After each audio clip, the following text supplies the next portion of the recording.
السلام علیکم ورحمۃ اللہ وبرکاتہ۔ آج سے میں قرآن کے معنوں کی سیریز سٹارٹ کرنے جا رہی ہوں۔ ڈیلی میں ایک رکوع معنوں کا ڈالوں گی، آپ روزانہ سنیے۔ اچھا لگے تو ویڈیو لائک شیئر سبسکرائب ضرور کریں۔ اعوذ باللہ من الشیطان الرجیم۔ میں پناہ مانگتا ہوں اللہ کی شیطان مردود سے۔ بسم اللہ الرحمن الرحیم۔ شروع اللہ کا نام لے کر جو بڑا مہربان نہایت رحم والا ہے۔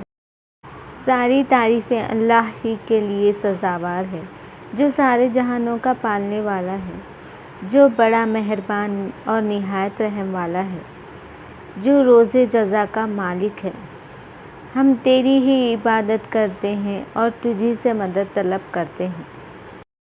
تو ہمیں سیدھا راستہ دکھا دے، ان کا راستہ جن پر تو نے انعام کیا ہے، نہ ان کا راستہ جن پر تیرا غضب ہوا اور نہ ہی گمراہوں کا راستہ۔